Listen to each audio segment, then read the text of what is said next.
Hope you have revised. मुझे उम्मीद है आपने इसको revise.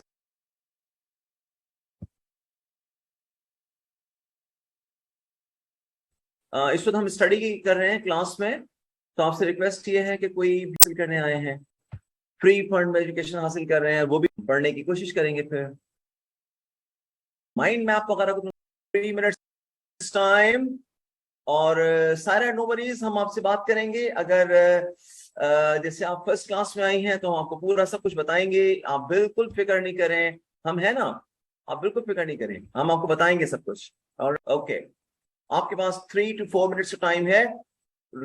Thank you.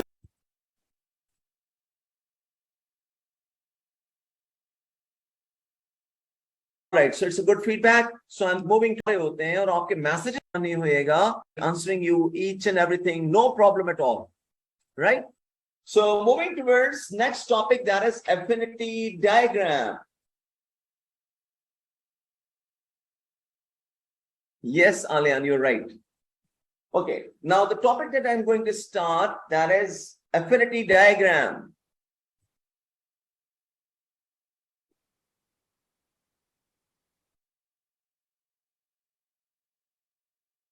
You might remember last time हमने पढ़ा था in detail, और हम आइडिया जनरेशन टेक्निक्स पढ़ रहे हैं। और आइडिया जनरेशन टेक्निक्स के लिए आसान सी एग्जांपल मैंने आपको दी थी, दैट वाज कि हम जब भी कोई चीज बोलते हैं या लिखते हैं तो हम कहते हैं पहले तोलो फिर बोलो। Means whatever you have to right, और आपका प्लानिंग फेज है जहां प्लान कर रहे होते हैं चीजों को। Alright, so idea generation techniques के अंदर यू माइट रिमेंबर कि हमने आपको कहा था कि हम असल में एक जहन में हमारी ब्रेनस्टॉर्मिंग चलती है। Brainstorming is simply the process of idea generation that can be evaluated later for the solution of any problem. Brainstorming क्या है?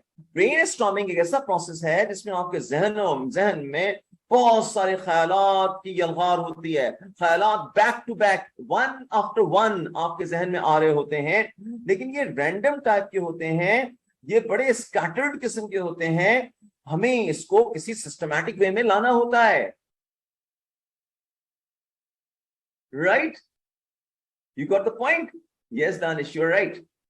सो ब्रेनस्टॉर्मिंग बेसिकली क्या है कि ब्रेनस्टॉर्मिंग एक ऐसा प्रोसेस है जिसमें आपके जहन में आइडिया जनरेट होते हैं, लेकिन ये जो आइडिया जनरेट होते हैं ये कोई सीक्वेंस में नहीं होते, ये रैंडम होते हैं, ये स्कैटर्ड होते हैं। हम इनको किसी सिस्टमैटिक वे में लेकर आते हैं, राइट? अब ब्रेनस्टॉर्मिंग की बहुत सारी टेक्निक्स हैं जो हमने पढ़नी है। हमने पहले आपको माइंड मैपिंग पढ़ाया लास्ट क्लास के अंदर। The first technique of the brainstorming, that was mind mapping, that we have done. The first topic of the mind mapping, of the brainstorming, was mind mapping that we have done. Is this all clear, my dear students? My voice is clear? Okay, feedback aa gaya कि yes sir. So जो brainstorming है वो आपके idea generation technique है, उसको filter करते हैं, उन सारे आइडियाज को नोट करते हैं, राइट? उसके बाद आप देखते हैं कि इसमें बेस्ट वन कौन सा है। सो ये आपका फर्स्ट स्टेप था ब्रेनस्टॉर्मिंग का, जिसको हमने कर लिया लास्ट टाइम। उसके बाद हमने सेकंड स्टेप किया, दैट वाज द माइंड। उसके बाद हम माइंड मैपिंग पे आए। माइंड मैपिंग ब्रेनस्टॉर्मिंग की टेक्निक है। हमने इसके अंदर क्या किया? माइंड मैपिंग के अंदर कि माइंड मैपिंग के अंदर हमने समझने की कोशिश की कि हम माइंड मैप कैसे करते हैं। आप अपने चाहे जहन में माइंड मैप करें या पीस ऑफ पेपर लेके उसको बाकायदा ड्रॉ करें, जैसे कि हमने आपको लास्ट क्लास के अंदर प्रॉपर समझाने की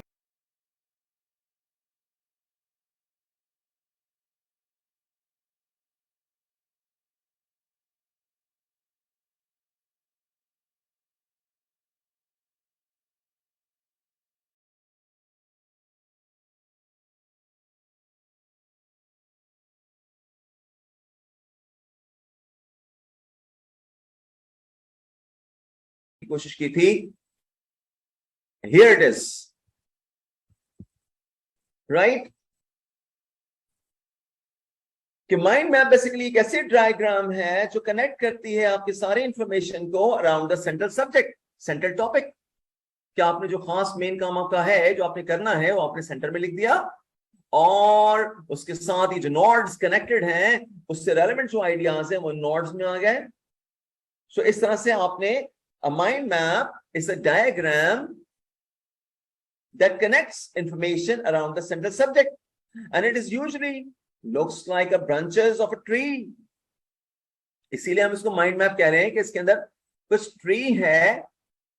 यस कह सकते हैं सायरा, यू आर राइट, कह सकते हैं यू आर राइट। ओके, सो बीच में सेंट्रल आइडिया लिख दिया, अब इससे कनेक्टेड आइडियाज जो भी हैं वो अपने साइडों में लिख दिए, राइट। और it usually looks like a branches of the trees, या फ्लो चार्ट एक तरह का होता है, उसकी तरह से होता है, राइट। और इन आइडियाज से कनेक्ट होते चले जाते हैं एक ब्रांच से। जैसे हमारे जहन में एक आइडिया से दूसरा आइडिया, दूसरा आइडिया से तीसरा आइडिया निकलता है, इसी तरह से हम अपने सेंटर में यहाँ प्रॉब्लम लिख देते हैं कि काम क्या करना है हमने, और उस आइडिया से एक नोड से दूसरी नोड, दूसरी नोड से तीसरी नोड, आइडियाज कनेक्ट होते चले जाते हैं। और इस तरह से हम पूरा एक माइंड मैप बना लेते हैं, और फिर बाद में देखते हैं, उसको एवेल्युएट करते हैं कि इसमें से, इन आइडियाज में से कौन सा ऐसा आइडिया है जो यूजफुल है या ज्यादा इंपॉर्टेंट है या प्रायोरिटी में सबसे ज्यादा उसकी अहमियत है, वो हम फिर बाद में देख लेते हैं, राइट।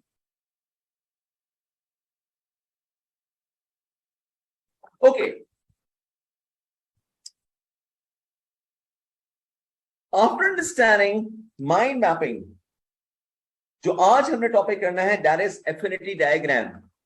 मैंने जस्ट एक क्विक ओवरव्यू लिया है कुछ स्टूडेंट्स के कहने के ऊपर, ब्रेनस्टॉर्मिंग का, माइंड मैपिंग का या आइडिया जनरेशन का, लेकिन इसका डिटेल लेक्चर अगर आपने सुनना है उसके लिए आपको you have to go my previous class, और प्रीवियस क्लास के अंदर जाके आपको उसको सुनना होगा। वो पूरा तकरीबन कोई 1.5 घंटे का लेक्चर है जिसको आप सुनेंगे और इजीली आप अंडरस्टैंड कर लेंगे, right. Now, in continuation of the same topic, idea generation, हम second important type of idea generation की तरफ चलते हैं, and that is affinity diagram.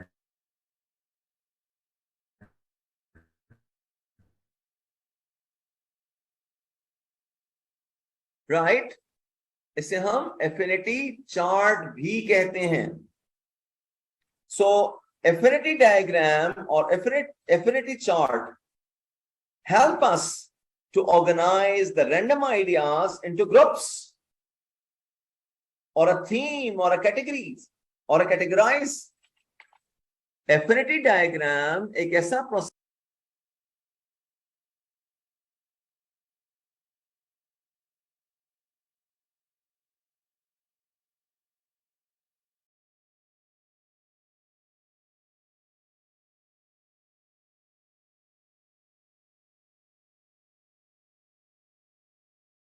है आइडिया जनरेशन का, जो हमें हेल्प करता है कि हमारे जो रैंडम आइडियाज हैं, जो बिखरे हुए स्कैटर्ड आइडियाज हैं, उनको ग्रुप कर सकें, किसी एक उसको कैटेगराइज कर सकें कि कौन सी चीज किसके अंडर में आएगी, कौन सी हेडिंग के अंडर में सब हेडिंग्स आएंगी, किस पॉइंट्स के अंडर में कौन से पॉइंट्स आएंगे, कौन सी मेन हेडिंग है, कौन सी सब हेडिंग है। ये बेसिकली हम एफिनिटी डायग्राम इस तरीके से बना सकते हैं, जो कि हम आगे आप चल के एग्जाम्पल देंगे आपको। I repeat again my dear students, affinity diagram और affinity chart help us to organize random ideas into groups or into a theme or categorize। हम categorize कर सकते हैं, जैसे किसी चैप्टर के अंदर हमारे पास बहुत सारे पॉइंट्स होते हैं, हम उनको अलग अलग कि कौन सी हेडिंग किसके अंडर में आएगी, कौन सी चीज किसके साथ बिलोंग करती है, हम उसको कर देते हैं। इसी तरह से हम यहाँ एफिनिटी डायग्राम के जरिए, चार्ट के जरिए से रैंडम आइडियाज को, मिक्स स्कैटर्ड आइडियाज को, ख्यालात को या मटेरियल को या इंफॉर्मेशन को हम किसी एक मखसूस थीम के अंदर, किसी मखसूस कैटेगरी के अंदर, किसी मखसूस ग्रुप के अंदर हम ले आते हैं, जिससे चीजों को समझना आसान हो जाता है। ऑलराइट,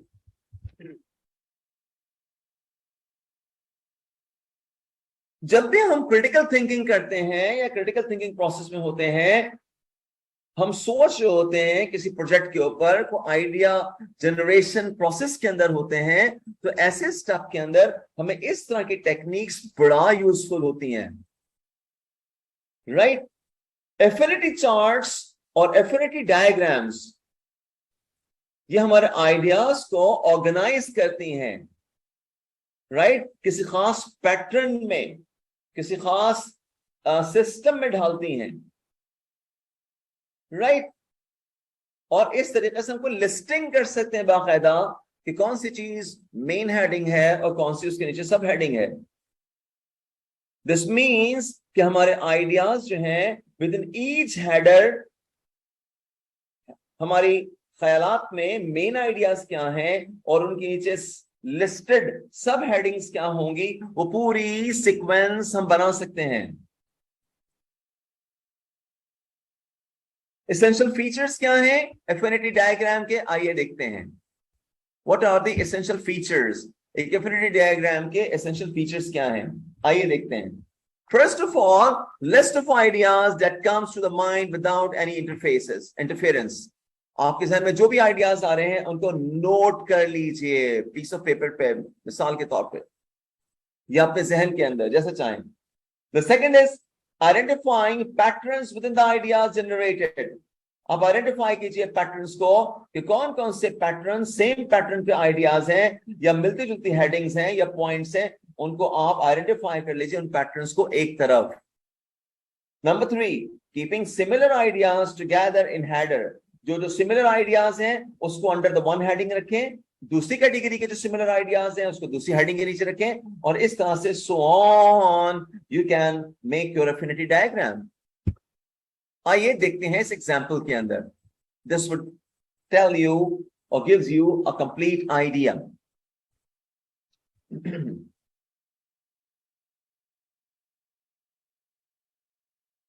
My dear students, आपने definitely if you are having a background of accounting, तो आपको अकाउंटिंग इक्वेशन के बारे में पता होगा, आपको अकाउंटिंग के हेड्स के बारे में पता होगा।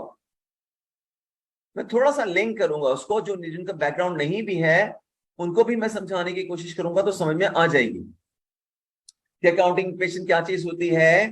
Assets equal to equities plus liabilities, right. तो बेसिक अकाउंटिंग इक्वेशन यानी जो हम शुरू स्टार्ट में समझाते हैं, तो हम यहां पर क्या करने जा रहे हैं कि हम यहां पर डिफरेंट हमारे पास फाइनेंशियल हेड्स हैं, हम उनको देखते हैं। हमारे पास बैंक लोन भी है, ऑर्डिनरी शेयर कैपिटल भी है, हमारे पास इन्वेंट्री भी है, टेंजिबल एसेट्स भी हैं, इनटेंजिबल एसेट्स भी हैं, current assets non current assets सब हैं।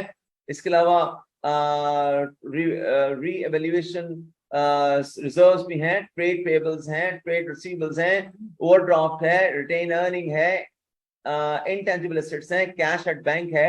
मींस हमारे पास वो तमाम चीजें जो होनी चाहिए, assets, liabilities, capital, expenses, revenue, वो सब हमारे पास मौजूद है, राइट। अब ये सब का सब हॉच पॉच मिक्सअप है। हमें ब्रेनस्टॉर्मिंग करनी है कि हम इसकी एफिनिटी डायग्राम कैसे बनाएं, हम कैसे हेडिंग्स, सब हेडिंग्स और उनके अंदर आने वाले एलिमेंट्स को कैसे अलग करें।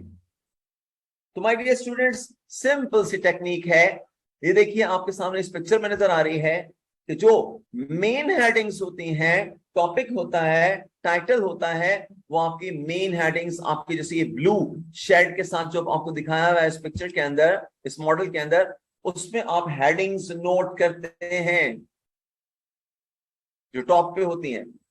बाकी दूसरी जो है ये सब हेडिंग्स हैं, और जो वैकेंट है, ब्लैंक है, व्हाइट है, इसके अंदर आप तमाम जो सब हेडिंग्स के अंदर जो पॉइंट्स है वो पॉइंट्स मेंशन करेंगे। आइए देखते हैं प्रैक्टिकली, इस एग्जांपल को परफॉर्म करते हैं, आइए देखते हैं।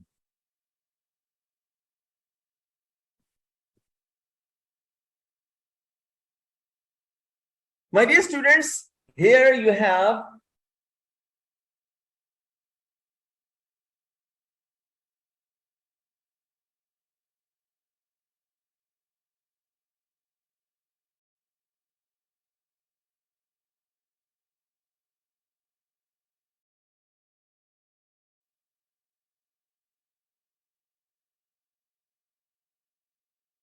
ये आपके सामने बिल्कुल मिक्सअप है, तमाम अकाउंटिंग हेड्स, तमाम मिक्सअप्स हैं, कौन सी चीज कहां आनी चाहिए कुछ नहीं पता, सब मिक्सअप है इसमें, assets, liabilities, capital, income, revenue, each and everything mix up है, long term assets, short term assets, सब चीजें मिक्सअप हैं।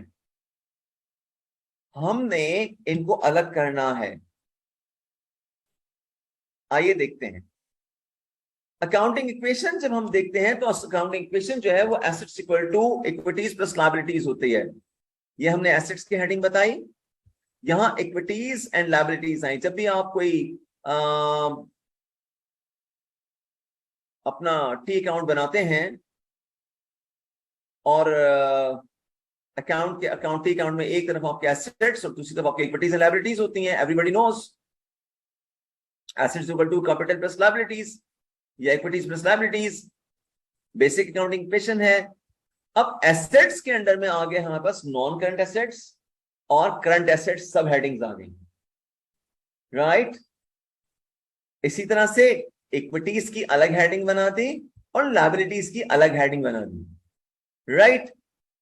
अब हम यहां आए, नॉन एसेट्स के अंदर में नॉन करंट एसेट्स हैं। अब हम गए और हमने इसमें से जाके देखा कि हमारे पास नॉन करंट एसेट्स कौन कौन से हैं। यहां गए तो हमें नजर आया, ओ जनाब यहां पे tangible like non current assets और इनटेंजिबल एसेट्स हमने एक तरफ कर दिए, राइट।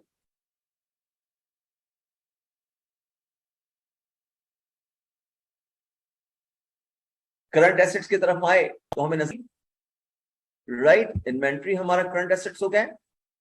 देन अब ये इसकी डिटेल में नहीं जाऊंगी, आपको पता है बेहतर कि ये क्यों आपकी इन्वेंट्री क्यों करंट एसेट्स है। ट्रेड रिसीवेबल, ठीक है, ट्रेड रिसीवेबल ये आपके लिए करंट एसेट है, आपने रिसीव करना है। कैश एट बैंक, ये आपका करंट एसेट है, राइट। सो ये तीन चीजें हमने देखी कि करंट एसेट्स के अंदर हमारे पास इन्वेंट्री है, ट्रेड रिसीवेबल है और कैश एट बैंक है। ये उठाए हमने करंट एसेट्स, इनको हमने रख दिया करंट एसेट्स के अंदर यहां पे, और नॉन करंट के अंदर हम ले गए टेंजिबल नॉन करंट एसेट्स और इनटेंजिबल एसेट्स जो कि नॉन करंट एसेट्स होते हैं, इनको नॉन करंट एसेट्स में ले गए, राइट। अब आते हैं इक्विटीज की जानिब, यानी लगाया हुआ पैसा ओनर का जो बिजनेस में लगा। आइए देखते हैं कि इसमें इक्विटीज का क्या क्या है, क्या क्या कैपिटल लगाया हुआ है, ओनर ने बिजनेस में क्या क्या लगाया है। यस, ऑर्डिनरी शेयर कैपिटल, ये पहला कैपिटल हो गया आपको जो हमने इक्विटीज में लिया है। उसके बाद हाँ, रीवैल्यूएशन रिजर्व्स, ये भी आपके कैपिटल का हिस्सा है, रीवैल्यूएशन रिजर्व्स। इसके बाद आपका रिटेन्ड अर्निंग्स, ये तीनों आपके इक्विटीज हैं या कैपिटल से कह सकते हैं आप, राइट। क्लियर हो गया। सो ये काइंड ऑफ कुछ इन्वेस्टमेंट्स आपके पास होती हैं, कह सकते हैं, ठीक है। ऑर्डिनरी शेयर कैपिटल है आपका, आपके रिवैल्यूएशन ऑफ रिजर्व्स हैं, रिटेन अर्निंग्स हैं, ये सब कैपिटल में काउंट होंगी, यानी इक्विटीज या कैपिटल में काउंट होंगी, ठीक है जी। ले गए,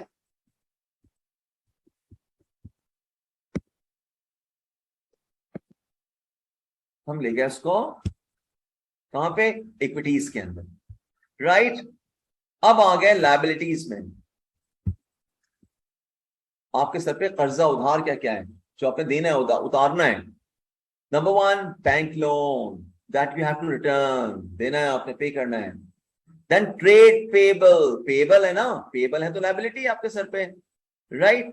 तो ट्रेड पेबल लायबिलिटी आपके सर पे, ये आपने देना है, ऑलराइट। पेबल्स हैं, पेबल्स तो लायबिलिटीज होती हैं। इसके अलावा ओवरड्राफ्ट, यस, ये भी लायबिलिटी आपके सर पे, आपने उतारना है अपने सर से, ओवरड्राफ्ट चढ़ जाता है आपके सर पे, राइट। सो अब इनकी डिटेल्स देखनी हो, I think are you all well aware because you people have already studied this all in the accounting, basic accounting में आप ये पढ़ रहे होंगे, ये पढ़ लिया होगा।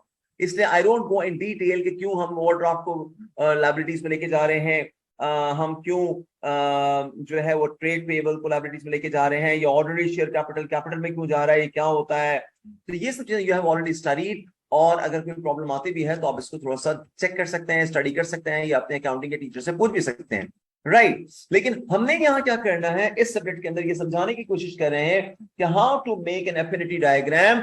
एफिनिटी डायग्राम हम इस तरह से बनाते हैं कि आप हेडिंग्स, सब हेडिंग्स को, यानी रेलेवेंट चीजों को उनके नीचे अंडर में ले आते हैं। इस तरीके से आपका पूरा एक प्लान बन जाता है कि आपने पहले टॉप पे क्या करना है, उसके अंडर में कौन सी हेडिंग्स होंगी, उसके अंडर में सब हेडिंग्स कौन सी होंगी, सब हेडिंग्स के अंदर पॉइंट्स कौन कौन से आएंगे। इस तरीके से आप पूरा अपना एफिनिटी डायग्राम के जरिए से आइडियाज जनरेट कर लेते हैं कि पहले हमने क्या लिखना है, फिर क्या लिखना है, फिर क्या लिखना है।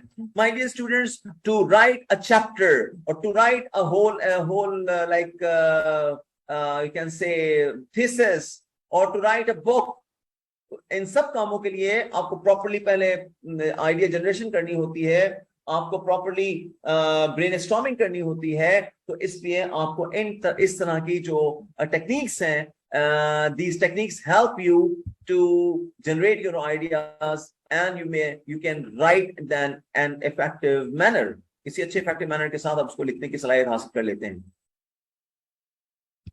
डन हो गया? That's great, fine Faizan, great, thank you. Okay जी, सो दैट्स मीन कि एफिनिटी डायग्राम भी आपको समझ में आ गई कि it is not that difficult. ये सारी की सारी टेक्निक्स हैं, ये आइडिया जनरेशन की, ब्रेनस्टॉर्मिंग की टेक्निक्स हैं। First of all we have done mind mapping, उसके बाद हमने किया एफिनिटी डायग्राम, और अब हम मूव करने लगे हैं फिश बोन डायग्राम की तरफ। माय डियर स्टूडेंट्स, एग्जाम के अंदर इन 3-4 चीजों में से 1-2 चीजें आ जाती हैं in every exams, right. So, इसलिए I need your proper attention. The reason कि आपकी अटेंशन से ये चीजें समझ में आ जाएंगी, कोई खास मुश्किल नहीं है, बहुत ही कॉमन किस्म की और आसान सी है। जितना भी आपको हो सकता है कि टॉपिक शुरू में डिफिकल्ट लग रहा हो, लेकिन when you involve yourself into the examples, जैसे कि हमने अभी भी एफिनिटी डायग्राम के अंदर हमने अभी हमने अकाउंटिंग इक्वेशन को लेके एफिनिटी डायग्राम के अंदर पुट किया है, तो आपने देखा कि आपको बिल्कुल इजी लगा, नॉर्मल लगा, और कोई प्रॉब्लम नहीं आई आपको। यस कासिम, नॉर्मली तो जहां पे ज्यादा कोई ब्रेनस्टॉर्मिंग की जरूरत नहीं हो, ज्यादा कोई लंबे चौड़े काम नहीं हो, तो वहां तो आप नॉर्मली वैसे ही कर लेते हैं। लेकिन usually it has been observe कि जब आप क्रिटिकल थिंकिंग करते हैं, जब आप कोई बड़े लेवल पे बुक्स लिखते हैं, कोई बड़े लेवल पे कोई आपकी थीसिस वगैरह है, डिसर्टेशंस हैं, कोई बुक्स लिख रहे हैं, कोई चैप्टर्स लिख रहे हैं, तो फिर आपको प्रॉपर्ली प्लान करना पड़ता है, यानी पहले बोलो फिर बोलो, यानी आइडिया जनरेट करने पड़ते हैं। और आइडिया जनरेशन टेक्निक्स में आपको सिखा रहा हूं यहाँ पे कि जब आपकी ब्रेनस्टॉर्मिंग जहन के अंदर स्टार्ट होती है, तो ब्रेनस्टॉर्मिंग के जरिए से आप माइंड मैपिंग कर सकते हैं, एफिनिटी डायग्राम बना सकते हैं, और तीसरी टेक्निक फिश बोन डायग्राम बना सकते हैं। इस तरीके से you can structure your ideas into practical implementation, right. इससे पहले कि राइटिंग के चले या बाद में प्रॉब्लम आए राइटिंग के दौरान या बाद में कि जनाब कौन सी चीज किसके अंडर में आ रही है, कौन मेन हेडिंग का है, सब हेडिंग कौन सी है, वो बात में कंफ्यूजन हो और बार बार चेंज करना पड़े, इससे पहले आप पहले तोलो फिर बोलो का साइंस का जो एक मोटो मैंने आपको दिया उसको फॉलो कर लेंगे, यानी आइडिया जनरेशन टेक्निक्स को देख लेंगे कि किस जगह पे कौन सी टेक्निक यूजफुल है, वो ब्रेनस्टॉर्मिंग करेंगे आप, और अल्टीमेटली आपके सामने आ जाएगा कि यहाँ माइंड मैपिंग चलेगा, या यहाँ पे एफिनिटी डायग्राम बनेगी, या यहाँ फिशबोन डायग्राम बनेगी। ऑलराइट, सो यूजुअली हम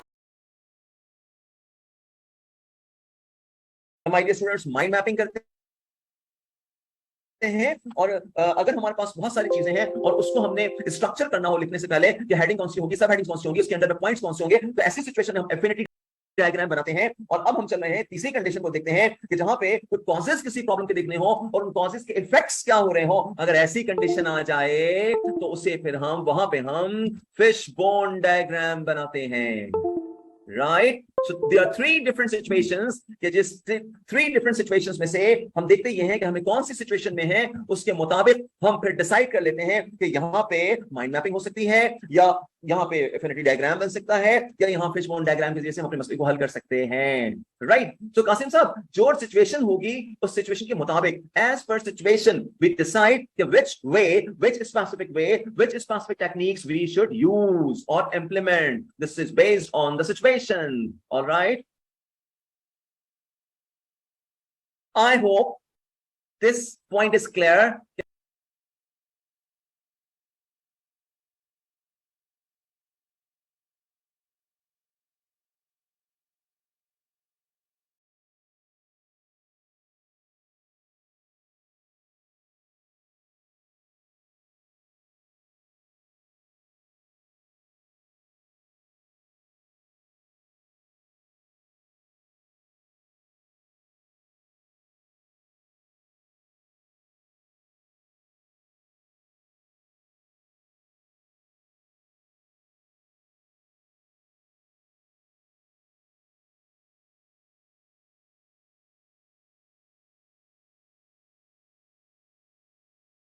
हम अकॉर्डिंग टू सिचुएशन यूज करते हैं।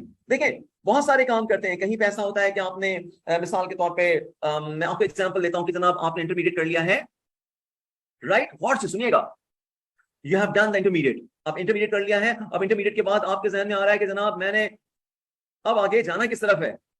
कभी आप कहते हैं मैं सीए करूंगा, कभी आप कहते हैं मैं एसीसी करूंगा, कभी आप कहते हैं मैं सीएमए करूंगा, कभी आप कहते हैं मैं एमबीए करूंगा, कभी आप कहते हैं मैं आईटी में कुछ करूंगा। अब ये क्या है, अब आप सिंपल क्या किया आपने, अब ऐसी कंडीशन के अंदर आपका जो टेक्निक यूज होगी वो माइंड मैपिंग होगी। ठीक है, कैसे, लास्ट क्लास में भी बताया था कैसे, आइए देखते हैं, क्योंकि मुझे कुछ क्वेश्चन आए हैं इसलिए बता देता हूं। अब आप गए, आपने एक इस तरह का आपने क्या किया, आपने यहाँ पे माइंड मैपिंग बनाई पीस ऑफ पेपर पे, और यहां लिख दिया कैरियर, कि अभी कैरियर बनाना है, करूं क्या, इंटर कर लिया, इंटर के बाद क्या करना है। अब इंटर के बाद आपने कहा कि यार मैं सीए भी कर सकता हूं, यहां गए आपने लिख दिया सीए, यहाँ गए आपने लिखा जी एसीसीए, यहाँ लिखा आपने लिखा आईसीए में पी, सीए में यहाँ गए आपने कहा बीबीए, यहाँ लिखा आपने गए आपने कहा मैं यहाँ पे जो है ना कोई आईटी के कोर्सेज भी कर सकता हूँ। अब ये क्या है, ये बहुत सारे आपके आइडियाज आ गए। ये तो हो गया पहला स्टेप कि मैं क्या क्या कर सकता हूँ। अब आपने कहा यार चलो पहले देखते हैं कि सीए के अंदर मैं क्या क्या कर सकता हूँ, कहाँ कहाँ से सीए हो रहा है। अब आप गए सीए, आपने यहाँ सीए लिखा हुआ था, अब सीए आपने देखा कहां कहां से सीए हो रहा है, आपने कहा जी एक इंस्टीट्यूशन ए, दूसरा बी, तीसरा सी, इतने सारे इंस्टीट्यूट जो है ना वो सीए करवा रहे हैं। आपने कहा ठीक है जी, ये दूसरी नोट बन गई। उसी नोट से तीसरी नोट निकली, यार ये सीए तो सारे करवा रहे हैं, मुझे इकोनॉमिकल कहां से पड़ेगा। आपने कहा जी एक लिखा आपने ये सैलानी, आपने और ढूंढे ढांडे आपको नजर नहीं आया कोई, राइट। अब क्या हुआ, ये नोट से नोट निकल रही है आपकी प्रायोरिटीज के मुताबिक, आपकी रिसर्च के मुताबिक, आपकी फाइंडिंग के मुताबिक, और वो इस तरह से ये जो आपका माइंड मैप है ये एक्सपेंड होता चला जा रहा है, राइट। और इस तरह से आप तमाम एरियाज में जिसमें आप काम करना चाहते हैं, जिस जिस एरिया में आप स्टडी करना चाहते हैं उसकी सारी इंफॉर्मेशन आपके पास आ गई, आपको के लिए कौन सा सूटेबल है कौन सा सूटेबल नहीं है वो आपने कर लिया। इस तरीके से आपकी प्रॉब्लम सॉल्व हो गई कि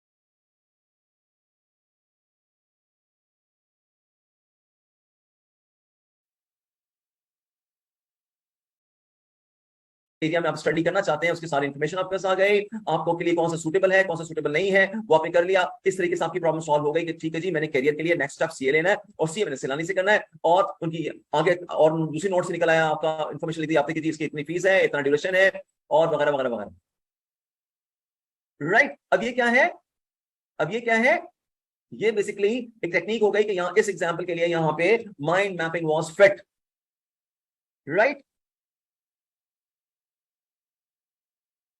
डन, ओके। सो इसी तरह से कोई प्रॉब्लम आपको फंसता है,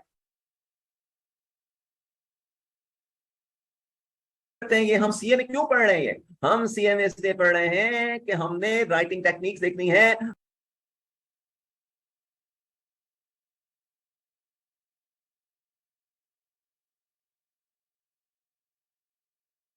हम जिंदगी में बहुत सारी टेक्निक्स को इस्तेमाल करते हैं राइटिंग के लिए, तो राइटिंग से पहले हमें सिचुएशन देखनी होती है कि क्या कोई ऐसी सिचुएशन है जहां पे हमने बहुत सारे ऑप्शंस दरपेश हैं। जब ऐसी दरपेश हो ऑप्शंस किसी चीज के तो हम माइंड मैपिंग करते हैं, राइट। कहीं पे हमें माइंड मैप, कहीं पे ऑप्शंस दरपेश नहीं हो, ऑप्शन दरपेश नहीं हो, हमें ऑप्शन वाली सिचुएशन नहीं हो, बल्कि हमने कोई चीजों को अलग अलग करना हो कि कौन सी हेडिंग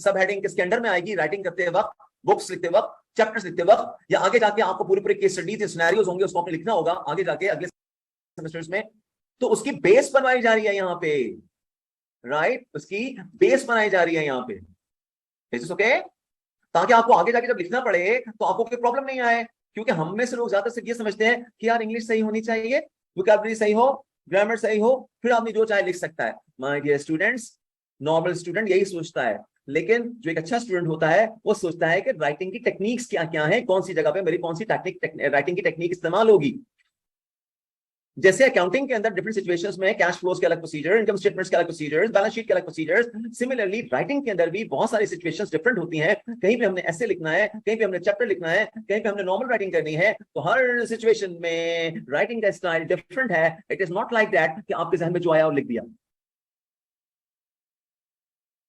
फैजान, सीए के फील्ड के अंदर असल में आपका जो क्वेश्चन है, मैंने देख लिया कि इसको क्या जरूरत है हमें।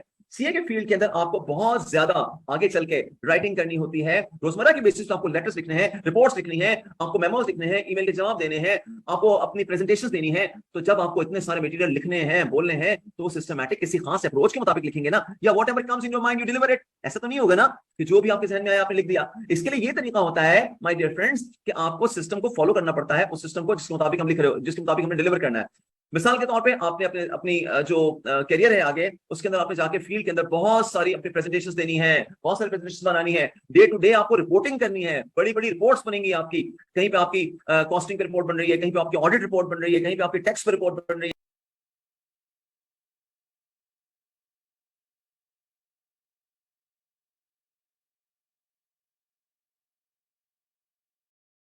ये सारी की सारी रिपोर्ट्स ऐसे नहीं बन जाएंगी। आपको देखना होगा कि कौन सी हेडिंग, कौन सा हेड कहां पर आएगा, उसके अंडर में कौन कौन से हेड्स आते हैं, हमने किस तरीके से अपनी फलां चीज को किसके अंडर में रखना है, कौन सी हेडिंग को किसके अंडर में रखना है। इस तरीके से आप इन चीजों को करेंगे। इसलिए आपको ये सारी अलग अलग टेक्निक्स यहां सिखाई जा रही हैं। ओके नाउ डन हो गया फैजान? Okay that's it. अब मुझे आगे चलने देंगे थोड़ा सा आप लोग, ठीक है? आपके क्वेश्चंस बहुत सारे आ रहे हैं ना, जिसके से टॉपिक मेरा आगे चल नहीं पा रहा है, तो आई वुड रिक्वेस्ट यू कि मुझे थोड़ा सा आगे चलना है। और एफिनिटी डायग्राम के बाद मैं फिश बोन को पढ़ाने के लिए इंटरेस्टेड हूं, ताकि मैं आपको ये एक और टेक्निक सिखा दूं जिससे कि आपको बहुत आसानी हो जाएगी। Now I am moving towards fish bone diagram. इसे हम फिश बोन डायग्राम क्यों कहते हैं? इसलिए कि जैसे फिश की बोन होती है, उसका जो स्केलेटन होता है, बिल्कुल सेम उसी की तरह से ये डायग्राम बनती है, लाइक दिस। ये आपके सामने देख रहे हैं, बिल्कुल फिश बोन के जैसे। अगर ये हेड है फिश का, राइट, ये सेंट्रल बोन है, और इस बोन से निकलते हुए उसके जो दूसरी छोटी बोन्स हैं वो हैं, इसीलिए हम इसको फिश बोन डायग्राम कहते हैं। ऑलराइट, अब फिश बोन डायग्राम कहां बनती है भाई? भाई हमें पता चल गया कि ब्रेनस्टॉर्मिंग कैसे होती है, माइंड मैपिंग कहां बनती है, माइंड मैपिंग क्या होता है, एफिनिटी डायग्राम क्या होती है, कैसे बनती है। अब हम देखते हैं फिश बोन डायग्राम की जरूरत कहां पेश आती है। श्योर सैयदा रोशन, इंशाल्लाह, don't worry. Okay, fish bone diagram basically when we have a cause and effect situation, कि कुछ प्रॉब्लम हुई और उसके इफेक्ट्स क्या हुए, या कोई चीज हुई है तो उसके रीजन क्या थे, क्यों हुआ वो। जब ऐसी सिचुएशन हो, हमें कॉजेस देखने हो और कॉजेस के इफेक्ट्स देखने हो, या कोई वाकया हुआ हो और उसके कॉजेस देखने हो, वजूहात देखनी हो, तो ऐसी कंडीशन में हम फिश बोन डायग्राम बना के अपने मसाइल को हल करते हैं। राइट, मैं फिर रिपीट करता हूं। For cause and effect association, fishbone diagrams are used as the brainstorming technique. Brainstorming techniques के अंदर ये हमारी तीसरी टेक्निक है जो fishbone कहलाती है। First one was mind mapping, second was affinity diagram, third is fishbone diagram. Right? ये तीसरी टेक्निक है हमारी brainstorming टेक्निक की। ओके, आइए देखते हैं। देखें, इसे हम फिश बोन ऐसे कहते हैं कि ये फिश के स्केलेटन की तरह से है, उसके ढांचे की तरह से है। Fish bone diagram is used to outreach the root cause of the problem. ये सबसे अहम पॉइंट सामने आया है, पॉइंट टू बी नोटेड।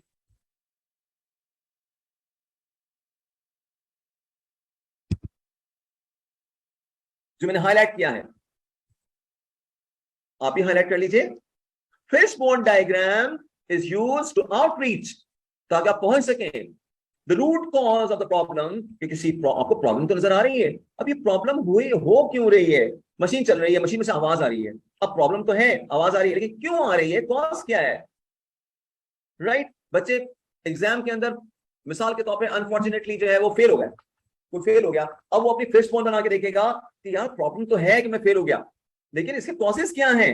अब यहाँ फिश बोन डायग्राम बनेगी। राइट, अब किसी सिटी में अनसर्टेनिटी है, लॉ एंड ऑर्डर सिचुएशन का मसला है, प्रॉब्लम तो हमें नजर आ रही है, लेकिन इस प्रॉब्लम के रूट कॉज में पहुंचना है कि यार आखिर मसला क्या है। अब यहां फिश बोन डायग्राम बनेगी। जी गॉट इट? मैंने 3-4 एग्जांपल्स देती हैं आपको। ऐसे सिचुएशन जहां आपने किसी कॉज एंड इफेक्ट्स को देखना हो कि किस कॉज के क्या इफेक्ट्स आ रहे हैं, या जो प्रॉब्लम है उसके पीछे कॉजेस क्या छुपे हुए हैं, फेल हुए हैं तो उसके रीजंस क्या हैं, कहीं धमाका हुआ है तो उसके रीजन क्या हो सकते हैं, कि मर्डर हुआ है तो उसके रीजन क्या हो सकते हैं, कॉजेस क्या हो सकते हैं, कोई मुल्क डिक्लाइन कर गया है और वो उसकी फाइनेंशियल कंडीशन बहुत ज्यादा बर्बाद हो गई है तो उसके रीजंस क्या हैं, राइट? बिल्कुल डिफॉल्ट पे आ गया है तो उसके रीजंस क्या हैं, प्रॉब्लम तो आपके सामने है लेकिन इसके रीजंस क्या क्या है, कॉजेस क्या क्या है, तो यहां पर फिश बोन डायग्राम बनेगी। वहां पे माइंड मैपिंग नहीं चलेगी, वहां पे एफिनिटी डायग्राम नहीं चलेगी। तो जहां पे कॉजेस एंड इफेक्ट्स का मामला हो, जहां पे कॉज एंड इफेक्ट्स का एसोसिएशन नजर आए, वहां फिश बोन डायग्राम बनती है। Alright, is this clear? Okay, so fish bone diagrams are used to brainstorm or organize all possible causes of a business problem, right? मैं फिर रिपीट करता हूं,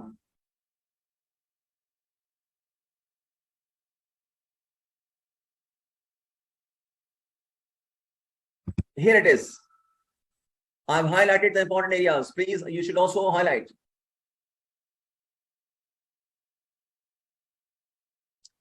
All right, Samir and Alisa. Right. Yes, I need your attentions. Right करने लगे, थोड़ी देर के लिए messages बिल्कुल stop. Okay,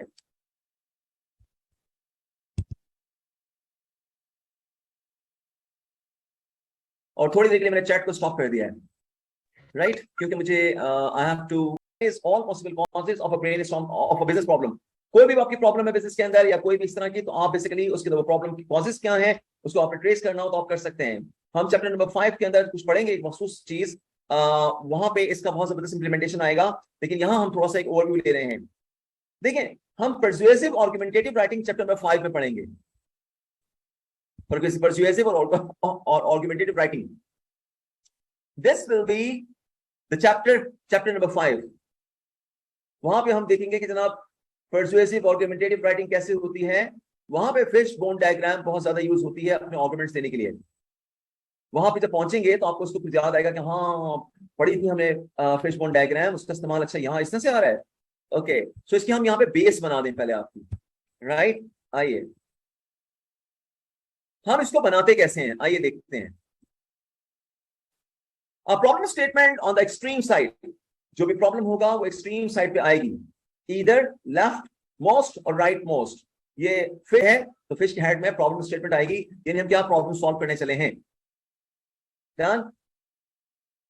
second, a horizontal center skeleton line moving towards the head, फिर बीच में एक लाइन आएगी इसकी हॉरिजॉन्टल जो कि हेड से कनेक्ट होगी, that can be thought of as a leading towards the problem. The causes would be connected to the central line as branches. अब इन ब्रांचेस से इससे अटैच होते चले जाएंगे, जो लाइन से वो कनेक्ट हो गए। इसके बाद causes और ideas supporting the factors are added to the branches. causes और ideas जो उसको सपोर्ट कर रहे होंगे वो हम इन ब्रांचेस में कनेक्ट करते चले जाएंगे। जैसे एक कांटा होता है, दूसरा कांटा, तो एक कॉज या आइडिया, दूसरा कॉज और आइडिया, तीसरा कॉज और आइडिया, इस तरीके से हम करते चले जाएंगे, राइट? आइए देखते हैं, अब इसको प्रैक्टिकल एग्जांपल में ढालते हैं। आइए प्रैक्टिकल एग्जांपल में ढालते हैं इसको। बस थोड़ी सी तो वजह चाहिए। Through this illustration, things will be clear and there will be no problem at all. कोई प्रॉब्लम नहीं होगी आपको, बिल्कुल समझ जाएंगे आप।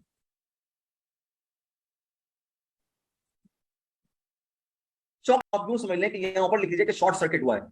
ये मैंने लिख के भी दिया था जब बुक लेकर, उस वक्त मैंने बाद में जब करेक्शन इसमें चल रही थी तो मैंने लिख के भी दिया था कि शॉर्ट सर्किट यहाँ पर आएगा, लेकिन उन्होंने शॉर्ट सर्किट हुआ है किसी चॉकलेट फैक्ट्री के अंदर, राइट? तो आप शॉर्ट सर्किट लिख दीजिए ऊपर, ये लिख दीजिए, फिर मैं समझाने की कोशिश करता हूं। तो ये है, यहां प्रिंट नहीं किया, पिक्चर कोई और लगा दी, मॉडल कोई और लगा दिया प्रिंटिंग के वक्त, और ऊपर की लाइन कुछ और लिख दी, इसलिए यहां ये प्रॉब्लम आया जो मैं आपको क्लैरिफाई कर रहा हूं, राइट? I hope understand.